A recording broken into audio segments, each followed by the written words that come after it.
noite, pessoal. Agradecer a presença de vocês aqui. Vai ser uma coisa assim bem informal entre nós. A gente fez questão de ir em público porque o objetivo é gravar a palestra e depois a gente vai estar reproduzindo, entregar para as diretoras, está passando nas escolas, para os pais, no dia de reunião de pais. Então, eu acho que atinge mais o público e cansa menos a doutora Débora, que o ano passado fez uma turnê nas escolas e tem muita escola em Missões, né? E a gente não conseguiu atingir a todos. Então, hoje vamos estar fazendo dessa forma, tá? Agradeço muito a presença, espero que vocês se edifiquem, porque todas as que eu assisti o ano passado me edificaram, tenho certeza que vocês vão sair daqui edificados, tá? Obrigada, viu, Débora, e fica à vontade. Obrigada, Nina. Boa noite, gente. Deixa eu só testar aqui.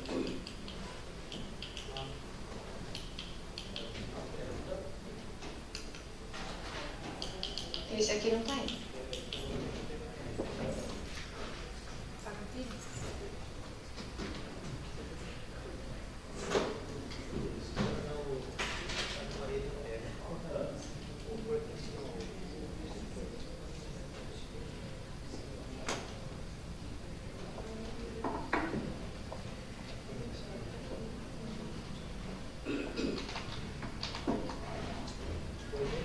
Tá gravando ainda não, né? Mas depois corta, fica tranquila.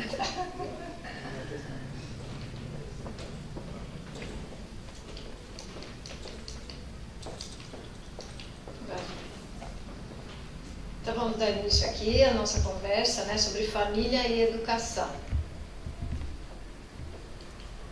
Vamos começar falando sobre a nossa legislação. No nosso país, Brasil, nós temos 3 principais leis.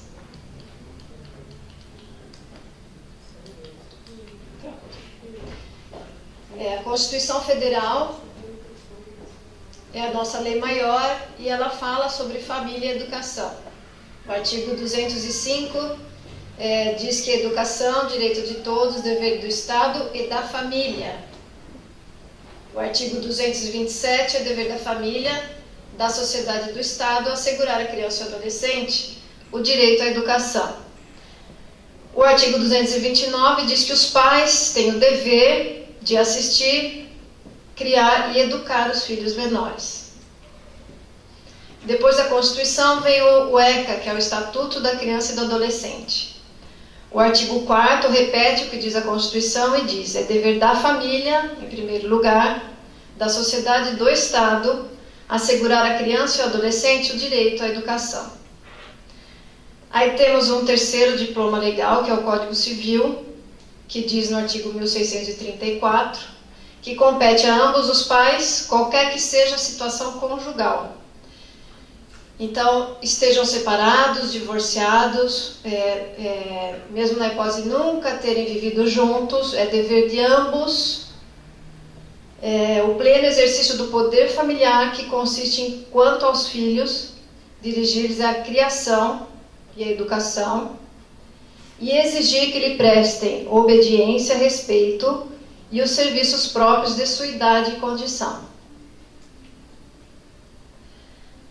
E aí vem o ECA novamente, o Estatuto da Criança e do Adolescente, no artigo 18, que diz o seguinte: devemos educar sem castigo físico que cause sofrimento físico ou lesão, sem humilhação, sem ridicularizar, sem fazer grave ameaça. Então, a gente ouve muito lá na promotoria o pai e a mãe dizerem: eu não posso, mas depois do ECA eu não posso mais educar meu filho, eu não posso mais bater nele, eu estou refém dessa situação, dessa legislação do Estatuto da Criança e do Adolescente. Só que é uma leitura equivocada, não é isso. Nós não podemos educar causando sofrimento físico, não podemos bater, mas como era antigamente com o rabo de tatu, com o pau, né, deixando marcas, dores no corpo da criança. Não podemos ridicularizar, falar que não vale nada, xingar em público o adolescente. Então, as pessoas acabam fazendo uma interpretação errada de uma legislação que é ao contrário, diz sim que nós devemos educar de forma rígida, mas sem castigo físico que cause dor, que deixe marca. O ano passado nós tivemos um caso de uma madrasta que chegou fotos até no procedimento, que deixou marcas na enteada. Então isso não dá, essa pessoa foi processada por maus tratos, né? Tinha fotos lá, com marcas pelo corpo, na barriga. Então isso nós não toleramos, nossa legislação, nossa justiça não tolera. Só que uma educação com rigidez é dever dos pais, é dever. Esse ano também nós tivemos um caso bastante grave de espancamento mesmo, né? Então essas coisas não são toleráveis, isso não é permitido e a pessoa vai ser processada. Só que a educação deve ser praticada e com rigidez pelos pais. Aí eu ouço também falar assim, eu preferia como era antigamente, né? Que tinha o respeito, batia mesmo, a criança respeitava, tinha medo.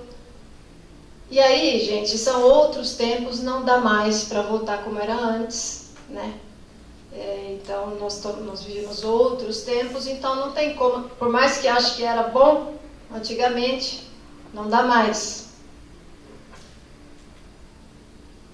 Então, o ECA, o Estatuto da Criança e do Adolescente, que é de 1990, ele foi necessário para coibir os abusos, porque antigamente havia abuso, sim, havia castigo físico, amarrava, batia forte, criança não tinha vez, não tinha voz, né? Criança era deixada a segundo plano na sociedade, nas famílias. Então o ECA foi necessário para deixar claro que isso não é mais tolerável, que a criança tem os mesmos direitos. Artigo 3º. Criança e adolescente gozam de todos os direitos fundamentais inerentes à pessoa humana e com prioridade. Por que com prioridade? Porque a criança está crescendo, o tempo dela está passando, então a gente tem que dar prioridade para esse direito da criança. Só que aí a gente faz também uma leitura equivocada, achando que a criança só tem direitos. Mas o direito anda junto com o dever. Deixa eu tirar a blusa aqui que deu calor agora, gente.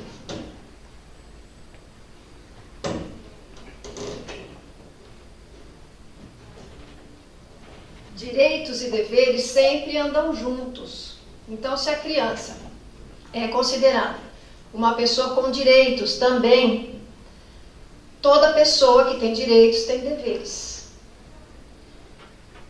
E aí, essa leitura equivocada que fazemos fez com que a gente passe a outro extremo, que é ceder demais, achar que a criança só tem direitos, que a gente tem que satisfazer a criança em todos os seus desejos, nas suas vontades, né?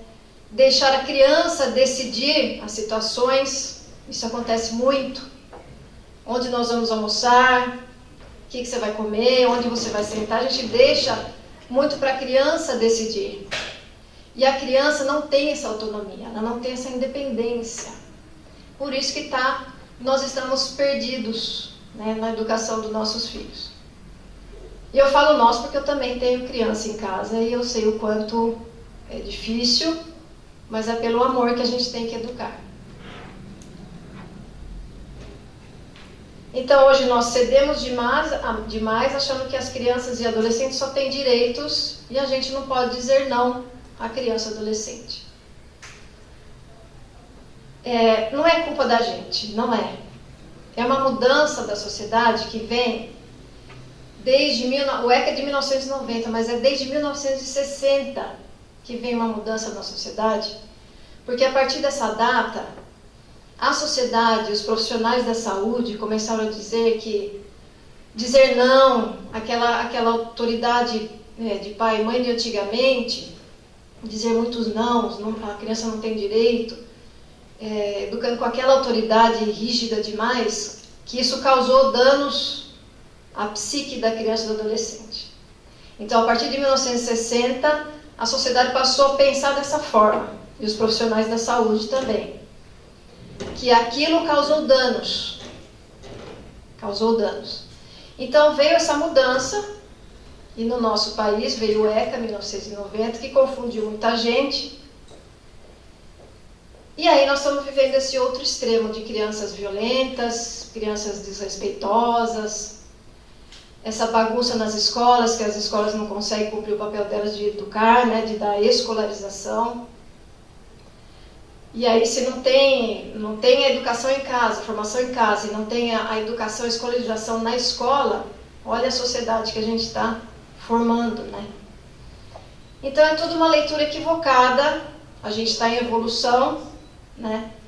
Antes era de um extremo, agora nós estamos em outro extremo, mas a gente tem que passar a perceber dessa forma, como eu estou expondo aqui. Na minha casa perfeito não é lógico que não é. Eu erro, eu cedo, mas a gente tem que praticar, né? Tem que agir de forma racional e entender que a lei diz que a gente tem que exigir o respeito, que os filhos têm que nos respeitar. A lei diz isso, não tenham dúvida disso. Não podemos bater, deixar marca, castigo físico, sofrimento, não podemos. Que isso realmente causa danos à saúde, à psique da criança ou adolescente. Mas temos que ser rígidos.